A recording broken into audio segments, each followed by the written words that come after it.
नमस्कार दोस्तों, स्वागत है आप सभी का आपके अपने YouTube channel online study with D K में। दोस्तों आज हम आपके लिए लेकर आए हैं गणित पेडागोजी के अंदर गणित शिक्षण की विधियों से संबंधित एक महत्वपूर्ण वीडियो। और ये वीडियो जो रहेगा ये आपको आने वाले सी-टेट और साथ ही साथ अन्य टेट एग्जाम, चाहे आप सुपर टेट, यूपी टेट, कोई सी भी टेट एग्जाम की तैयारी कर रहे हैं, उन सभी के लिए बहुत ही उपयोगी साबित होगा। तो चलिए और देखते हैं आज के हमारे गणित शिक्षण की विधियों से संबंधित कुछ महत्वपूर्ण बिंदु। और साथ ही साथ यदि आपने अभी तक हमारे दूसरे चैनल मेरा घर मेरा स्कूल को सब्सक्राइब नहीं किया है तो आप उसे भी जाकर सब्सक्राइब कर सकते हैं, क्योंकि वहां पर आपको सभी प्रकार की एनसीईआरटी बुक्स का सॉल्यूशन मिलता है हिंदी माध्यम में। तो चलिए और स्टार्ट करते हैं आज का हमारा गणित से संबंधित, गणित पेडागोजी से संबंधित एक महत्वपूर्ण वीडियो। देखिए, सबसे पहले यहाँ पर बात करते हैं कि गणित शिक्षण की जो विधियां हैं उनमें पहली यहाँ पर हमारी विधि आती है खेल मनोरंजन विधि। और ये जो विधि होती है ये छोटी कक्षाओं के लिए गणित की एक बहुत ही उपयुक्त विधि होती है। अब देखिए, आपसे प्रश्न तो इस प्रकार से पूछा जाएगा कि छोटी कक्षाओं के लिए गणित की सबसे उपयुक्त विधि कौन सी होती है। तो देखिए, छोटी कक्षा से ही आप समझ जाते हैं कि जो छोटे बच्चे होते हैं उनको खेल खेलना बहुत पसंद होता है, और हम उन्हें खेल के माध्यम से, मनोरंजन के माध्यम से यदि सिखाएंगे तो वो स्कूल में साथ साथ उनके शिक्षण में भी रुचि पैदा उनके अंदर होती है।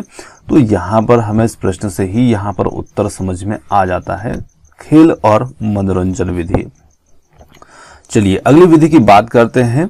रेखा गणित शिक्षण की सर्वश्रेष्ठ विधि होती है। तो रेखा गणित शिक्षण की सर्वश्रेष्ठ विधि यहाँ पर है विश्लेषण विधि। अब देखिए, विश्लेषण विधि जो होती है ये और भी जगह पर आपको इससे संबंधित प्रश्न देखने को मिलेंगे। तो आपको थोड़ा समझना है कि विश्लेषण विधि आखिर होती क्या है। तो देखिए, जैसे मान लिया जाए कि हमारे सामने एक कोई भी एक उदाहरण है, या मैंने कहा कि आपके सामने कोई भी चट्टान है, पहाड़ी है, और आपके रास्ते में ये आ रही है और आपको इसे हटाना है। तो आप क्या करेंगे, थोड़ा थोड़ा करके यहाँ पर आप इसे तोड़ने की कोशिश करेंगे। एक साथ तो नहीं तोड़ पाएंगे, तो हम क्या करेंगे, इसे छोटे छोटे टुकड़ों के रूप में, जिस प्रकार से बिहार के जो दशरथ मांझी थे उन्होंने पहाड़ को तोड़ा था, उसी प्रकार से थोड़ा थोड़ा थोड़ा करके हम इसे तोड़ने की कोशिश करेंगे। तो देखिए, यहाँ पर ये पहाड़ी हमारे सामने एक समस्या के रूप में है। तो यहाँ पर समस्या समझ लें, पाठ्यक्रम समझ लें, जो भी विषय वस्तु है वो समझ लें। तो इसे हम क्या करते हैं, छोटे छोटे टुकड़ों में बांट दें। ये तो यहाँ पर छोटे छोटे टुकड़ों में बांट करके फिर हम इनका अध्ययन कर लेते हैं इसके अंतर्गत, इस विधि के अंदर। तो जहां पर हम एक से, देखिए ये एक था और एक को हमने क्या किया, अनेक में बांट दिया, है ना, अनेक में बांट दिया। तो ये हमारे लिए विश्लेषण विधि हो जाती है। अब देखिए, यहाँ पर एक से अनेक में से बांटा गया है विश्लेषण विधि, पर आप इसका उल्टा कर देते हैं कि जब अनेक से एक बना दें तो ये विश्लेषण के बजाय में हो जाती है संश्लेषण विधि। तो दोनों ही आपको एक दूसरे के विपरीत होती है, ऐसे ही आप दूसरे को भी याद रख सकते हैं। और यहाँ पर इसका सबसे अच्छा उदाहरण, जैसे कि हमारे पास किसी भी विषय की जो पुस्तक होती है तो हम उसमें देखते हैं कि हमारा जो पाठ्यक्रम होता है वो इकाई खंडों में ही तो बटा होता है। छोटे छोटे खंड होते हैं, पाठ नाम देते हैं, चैप्टर, अध्याय, जो भी नाम दिए होते हैं उनमें बटा रहता है। तो वो क्या है, वो एक तरह से वही तो है, हमारा जो पाठ्यक्रम है उसे क्या किया गया, छोटे छोटे पार्ट में, छोटे छोटे खंडों में उसे बांट दिया, और हम उसका वर्ष भर फिर समय के साथ साथ फिर हम उसका क्या करते हैं, अध्ययन करते हैं, है ना। तो वही हमारे लिए यहाँ पर विश्लेषण विधि का एक उदाहरण भी है। चलिए आगे हम बात करते हैं अगले पॉइंट की।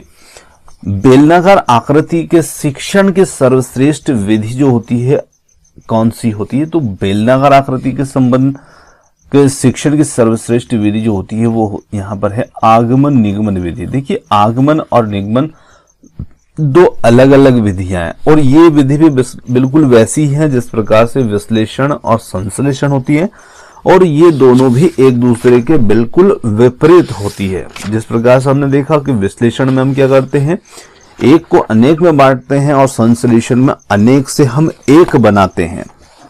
उसी प्रकार से आगमन और निगमन विधि जो होती है ये भी दोनों एक दूसरे के विपरीत होती है। अब देखिए यहाँ पर सबसे पहले हम आगमन विधि की बात कर लेते हैं। तो आगमन विधि में हम क्या करते हैं, थोड़ा सा इसके बारे में समझते हैं। देखिए आगमन विधि जो होती है ना, इसमें हम क्या करते हैं, विशिष्ट से सामान्य की ओर चलते हैं। यहां पर हम विशिष्ट से सामान्य की ओर चलते हैं। तो विशिष्ट से सामान्य की ओर कह दें, या फिर हम इसे कह सकते हैं कि या फिर ज्ञात से अज्ञात की ओर, इस विधि में आगमन विधि में चलते हैं। या फिर हम इसे कह दें कि स्थूल से सूक्ष्म की ओर। इन तीन सूत्रों का पालन जो है इसके अंतर्गत किया जाता है। स्थूल से सूक्ष्म की ओर, ज्ञात से अज्ञात की ओर और विशिष्ट से सामान्य की ओर। और साथ ही साथ इसमें क्या होता है कि पहले उदाहरण दिखाया जाता है और बाद में उदाहरण के माध्यम से फिर नियम पर या निष्कर्ष पर पहुंचा जाता है, सूत्र पर पहुंचा जाता है। तो पहले उदाहरण प्रस्तुत करना और फिर नियम या सूत्र या निष्कर्ष पर पहुंचना, ये होता है आगमन विधि के अंतर्गत। परंतु यदि हम निगमन की बात करें तो निगमन में ये सभी बातें जो हैं विपरीत हो जाती है। यहाँ पर अज्ञात से ज्ञात की ओर चला जाता है और सूक्ष्म से स्थूल की ओर चला जाता है। यहाँ पर सूक्ष्म से स्थूल की ओर, साथ ही साथ यहाँ पर सामान्य से विशिष्ट की ओर। तो आप जब इन्हें विपरीत कर देते हैं तो यहाँ पर हम पहुंच जाते हैं निगमन विधि में, है ना। यहाँ पर सामान्य से विशिष्ट की ओर। अब साथ ही साथ देखिए यहाँ पर पहले उदाहरण बताया गया था, फिर नियम बताए गए थे, नियम तक पहुंचे थे।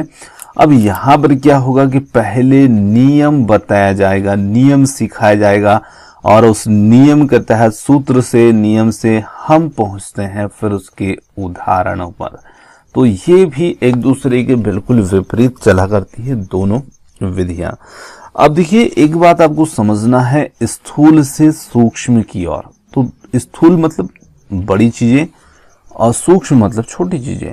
तो जब हम बड़े रूप में उस विषय वस्तु को देखते हैं और फिर हम उसको गहराई में जाएंगे, बहुत सूक्ष्म रूप में जाएंगे, तो देखिए यहाँ पर स्थूल रूप से सूक्ष्म रूप की ओर हम इसमें जा रहे हैं। तो यहाँ पर ये जो विधि होगी आगमन विधि, ये छोटी कक्षाओं के बच्चों के लिए उपयुक्त होगी, क्योंकि उन्हें हम स्थूल से धीरे धीरे सूक्ष्म की ओर बढ़ा सकते हैं। परंतु जो बड़ी कक्षाएं होती है ना, वो स्थूल चीजों का अध्ययन नहीं करती है, बड़ी कक्षाएं सूक्ष्म का ही अध्ययन करती हैं। तो बड़ी कक्षाओं के लिए ये विधि उपयुक्त होगी और ये थोड़ी छोटी कक्षाओं के लिए उपयुक्त होती है। चलिए आगे बात करते हैं। नवीन प्रश्नों को हल करने के लिए सर्वश्रेष्ठ विधि है, तो यहां पर भी आगमन निगमन विधि है और आगमन निगमन विधि को तो हम समझ ही चुके हैं। अगला हमारा प्रश्न है यहाँ पर स्वयं खोज करके अपने आप से सीखने की विधि, और ये बहुत अच्छा प्रश्न है। देखिए स्वयं खोज करके अपने आप से सीखने की जो विधि होती है ना, उसे हम कहते हैं अनुसंधान विधि, या फिर इसे कह देते हैं ह्यूरिस्टिक विधि। ये ह्यूरिस्टिक विधि, उधर थोड़ा सा दिखेगा नहीं आपको, ह्यूरिस्टिक विधि भी इसे कहा जाता है। ह्यूरिस्टिक विधि बोल देते हैं या फिर खोज विधि भी बोल देते हैं। देखिए ये जो विधि होती है, ये यहां पर एक शब्द मिल रहा है हमें ह्यूरिस्को। ये ह्यूरिस्टिक जो विधि है इसी में एक शब्द आता है ह्यूरिस्को, और ह्यूरिस्को जो है ये ग्रीक भाषा का शब्द है, और ग्रीक भाषा का शब्द होने के साथ साथ ह्यूरिस्को जो होता है इसका अर्थ होता है मैं खोजता हूं, मैं खोजता हूं, आई फाइंड आउट, है ना। तो यहां पर मैं खोजता हूं, और ये जो विधि थी हमारी, ये इसको देने वाले जो थे, जिसके जनक थे, वो थे एडवर्ड आर्मस्ट्रॉन्ग, उन्होंने ये विधि दी थी। और यहाँ पर बालक जो है वो स्वयं खोज करता है और सीखता है यहाँ पर।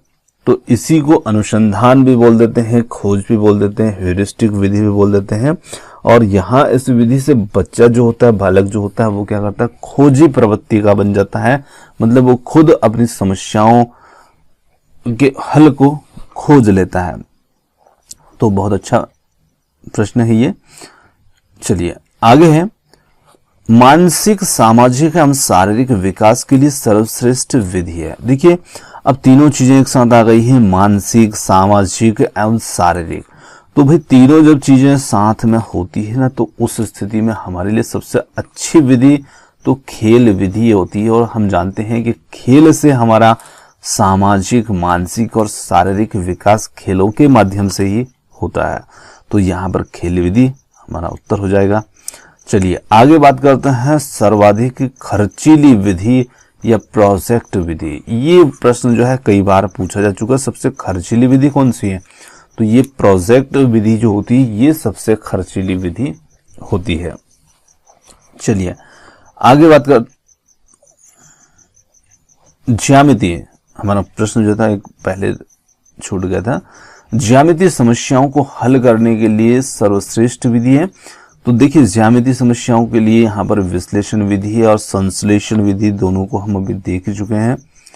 चलिए आगे बात करते हैं, बीजगणित शिक्षण की सर्वाधिक उपयुक्त विधि है। और यहाँ पर जो विधि है ये बीजगणित शिक्षण के लिए है और यहाँ पर समीकरण विधि होगी, क्योंकि हमें यहाँ पर देखते हैं बीजगणित के अंदर हमें कई प्रकार के समीकरण ही देखने को मिलते हैं और उन्हीं को हम हल करते हैं, अंक से संबंधित होते हैं। तो यहाँ पर समीकरण विधि उपयुक्त होती है। सूत्र रचना के लिए यहाँ पर सर्वश्रेष्ठ विधि कौन सी होगी? सूत्र रचना के लिए भी यहाँ पर आगमन विधि जो है वो श्रेष्ठ है, क्योंकि हमने देखा था कि जो आगमन विधि है वहां पर पहले उदाहरण बताया जाता है और फिर सूत्र या नियम की ओर पहुंचा जाता है। तो सूत्र की रचना ही तो करनी है, सूत्र तक ही तो पहुंचना है हमें यहाँ पर। तो यहाँ पर आगमन विधि इसके लिए सही उपयुक्त होगी। अगला प्रश्न है यहाँ पर, प्राथमिक स्तर पर अंक गणित शिक्षण की सर्वश्रेष्ठ विधि कौन सी होगी? तो देखिए प्राथमिक स्तर जब भी आता है तो वहां पर खेल विधि को ही महत्व दी जाएगा, क्योंकि बच्चे छोटे होते हैं प्राथमिक स्तर पर, तो खेल विधि।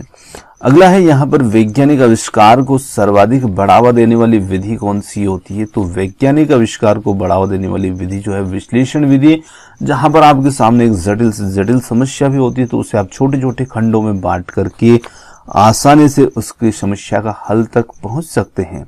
और ऐसे हमारे वैज्ञानिक भी करते हैं। तो यहाँ पर वैज्ञानिक आविष्कार को ये विधि बढ़ावा देती है। आगे हम बात करते हैं गणितीय सिद्धांतों की कृति लीलावती की रचना जो थी ये गणितज्ञ ने की थी, और उन गणितज्ञ का नाम क्या था? तो उनका नाम था यहाँ पर भास्कराचार्य। चलिए आगे बढ़ते हैं, गणित सार संग्रह के लेखक कौन है? ये पुस्तक है गणित पेडागोजी के अंदर ऐसे भी प्रश्न पूछे जा चुके हैं। तो गणित सार संग्रह जो पुस्तक है इसके लेखक कौन है? तो इसके लेखक है महावीराचार्य। इनकी ये पुस्तक है गणित सार संग्रह। इसी प्रकार से भारतीय अंक गणित का सबसे प्राचीन ग्रंथ कौन सा है? तो ये प्राचीन ग्रंथ है वाक्शाली हस्त ग्रंथ, जो कि भारतीय अंक गणित का सबसे प्राचीन ग्रंथ है। आगे एक साइलेंट रीडिंग रचना है, और ये रचना किनकी है? तो ये रचना है ब्राइन की।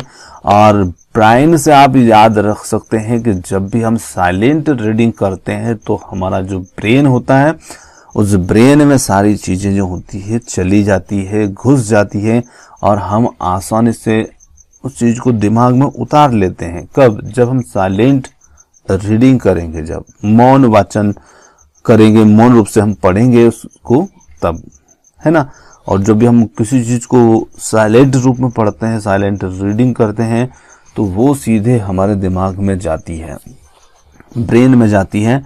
तो उसी से आपको यहाँ पर नाम याद रह जाएगा, ब्राइन। आगे बात करते हैं, बौद्ध स्तर का प्रतिमान दिया था, तो ये दिया था मॉरिसन ने। चलिए आगे बात करते हैं, कंस्ट्रक्टिव शैक्षिक तकनीक को मृदु उपागम नाम दिया था, और ये नाम दिया था यहाँ पर सिल्वरमैन ने नाम दिया था। यहाँ पर मृदु का उपगम नाम दिया था सिल्वरमैन ने। कंप्यूटर सह अनुदेशन कार्यविधि का प्रवर्तक माना जाता है। तो कंप्यूटर सह अनुदेशक कार्यविधि का प्रवर्तक जो है ये किन्हें माना जाता है? तो ये लॉरेंस एम स्टालोरो को माना जाता है। अगला हमारा प्रश्न है, शिक्षण का केंद्र बिंदु अध्यापक होता है, वह सक्रिय रहता है, कौन सी विधि में? बहुत अच्छा प्रश्न है, व्याख्यान विधि में, है ना। शिक्षण का केंद्र बिंदु अध्यापक योग। अब देखिए, आप सब स्कूल गए हैं और बड़ी कक्षाओं में जब हम पढ़ते हैं तो टीचर्स वहां पर व्याख्यान विधि का ही उपयोग करते हैं, या कॉलेज के अंदर हम देखते हैं तो कॉलेज में प्रोफेसर जो होते हैं वो क्या करते हैं, लेक्चर ही तो देते हैं। हम सिर्फ सुनते रहते हैं, कुछ समझ में आता है नहीं आता है, वो अपना लेक्चर सुनाकर खत्म करके चले जाते हैं। अब उनसे कोई फर्क नहीं पड़ता आप कितना सीखे कितना समझे नहीं सीखे, क्योंकि वो उस शिक्षण के केंद्र बिंदु ही अध्यापक है और वही सक्रिय हैं। हम चाहे वहां पर निष्क्रिय रूप में बैठे रहेंगे तो कोई फर्क नहीं पड़ेगा। तो वहां पर विधि होती है व्याख्यान विधि, और वहां पर व्याख्या की जाती है, उस विषय वस्तु को व्याख्यान के रूप में ही प्रस्तुत किया जाता है शिक्षक के द्वारा। तो ये बड़ी कक्षाओं के लिए ही विधि उपयुक्त होती है, छोटी कक्षा में हम इसका प्रयोग नहीं करते हैं। चलिए आगे बात करते हैं। बड़ी कक्षाओं में जब किसी के जीवन परिचय या ऐतिहासिक पृष्ठभूमि से परिचित कराना हो तो वहां पर उत्तम विधि है, तो वहां पर व्याख्यान विधि ही काम आएगी, क्योंकि बहुत डीपली आपको वहां पर लेक्चर सुनने को मिलते हैं व्याख्यान विधि में। आगे बात करते हैं, सैद्धांतिक कार्य के साथ साथ अभ्यास कार्य के लिए सर्वोत्तम विधि है। तो देखिए, यहाँ पर सैद्धांतिक कार्य के साथ साथ अभ्यास कार्य भी मिल रहा है, तो इसके लिए अधिन्यास विधि जो होती है ये विधि उपयुक्त होती है।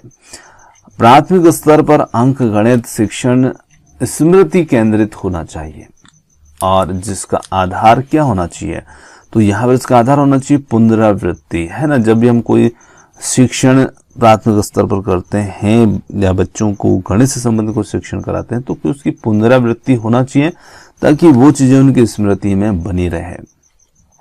आगे बात करते हैं, अज्ञात से ज्ञात की ओर अग्रसर होते हैं विश्लेषण विधि में।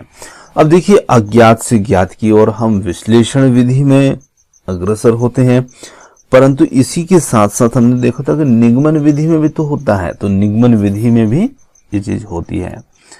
मौखिक कार्य का सर्वाधिक महत्व छात्रों का मानसिक विकास करने में है, और ये मौखिक कार्य का सर्वाधिक महत्व छात्रों का मानसिक विकास करने में है त्रिकोणमिति गणित में। चलिए आगे बढ़ते हैं।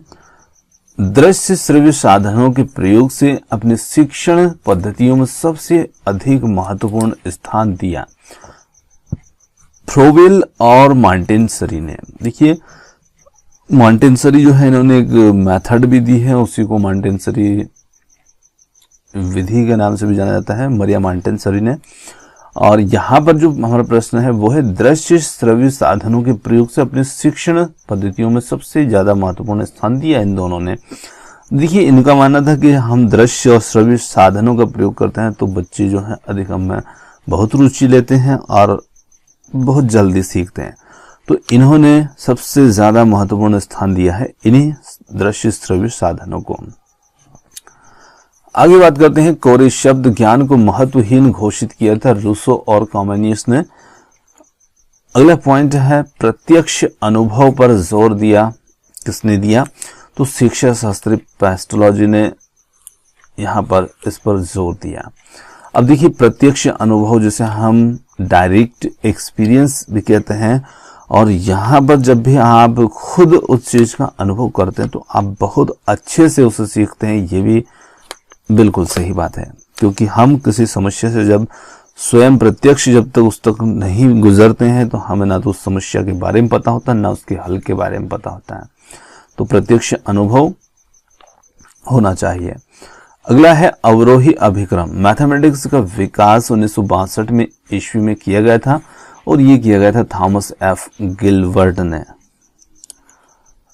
अगले पॉइंट की बात करते हैं, व्यक्तिशा अनुदेशन की एक ऐसी विधि जिसमें शिक्षार्थी अपनी गति के अनुसार सीखते हुए आगे बढ़ता है, और वह अभिक्रमित अनुदेशन कहलाता है, जहां पर विद्यार्थी अपनी गति के अनुसार सीखते हुए आगे बढ़ता है। आगे है यहां पर गणित शिक्षण में दृश्य सामग्री है। तो देखिए, यहां पर बहुत सारी सामग्री हो सकती है, जरूरी नहीं है, पर यहाँ पर एक नाम दिया गया है सेक्सटेंट दृश्य, और सेक्सटेंट दृश्य देखिए, सेक्सटेंट क्या होता है, तो सेक्सटेंट जो होता है एक ऐसा यंत्र होता है जिसकी सहायता से हम कहीं पर किसी बिंदु पर कोई भी जो एंगल होता है ना उसे हम यथार्थपूर्वक माप सकते हैं। उस यंत्र को सेक्सटेंट कहा जाता है। तो यहाँ पर गणित शिक्षण में दृश्य सामग्री के रूप में और भी चीजें हो सकती है, परंतु यहाँ पर एक विकल्प के रूप में से दे दिया है। चलिए आगे बढ़ते हैं। एडवांस ऑर्गेनाइजर मॉडल का प्रवर्तक माना जाता है, तो एडवांस ऑर्गेनाइजर मॉडल का प्रवर्तक जो है ये माना जाता है डेविड आसवेल को। आगे बात करते हैं। शैक्षिक तकनीक का प्रयोग हुआ था और शैक्षिक तकनीकी का प्रयोग किया गया था ब्रायन मोर के द्वारा इंग्लैंड में। इसी के साथ में आगे है संख्यात्मक आंकड़ों को प्रस्तुत करने का सर्वश्रेष्ठ तरीका। तो देखिए, संख्यात्मक आंकड़ों को प्रस्तुत करने के लिए हमने गणित के अंदर बहुत सारे ग्राफ, दंड आलेख आदि देखी हैं, तो ग्राफ के माध्यम से उसे प्रस्तुत किया जा सकता है। आगे सर्वाधिक प्रभावशाली शिक्षण सामग्री है, तो सर्वाधिक प्रभावशाली शिक्षण सामग्री क्या होगी? प्रत्यक्ष अनुभव, डायरेक्ट एक्सपीरियंस। इसके बारे में हम पहले भी देख चुके हैं कि जब हम डायरेक्ट एक्सपीरियंस करते हैं समस्या को, उसके हल को या किसी भी शिक्षण को बहुत जल्दी सीखते हैं, है ना, बहुत आसानी से सीखते हैं। तो ये सबसे ज्यादा प्रभावशाली शिक्षण सामग्री है, प्रत्यक्ष अनुभव। तो यहाँ पर आज के हमारे गणित पेडागोजी और उसकी विधियों से संबंधित जो हमने पॉइंट लिए थे वो समाप्त होते हैं। और वीडियो आपको कैसा लगा कमेंट्स करके जरूर बताइएगा। और वीडियो पसंद आया हो तो वीडियो को लाइक, शेयर और चैनल को सब्सक्राइब करना मत भूलिएगा। और आपने हमें इतनी देर सुना उसके लिए आपका बहुत बहुत धन्यवाद।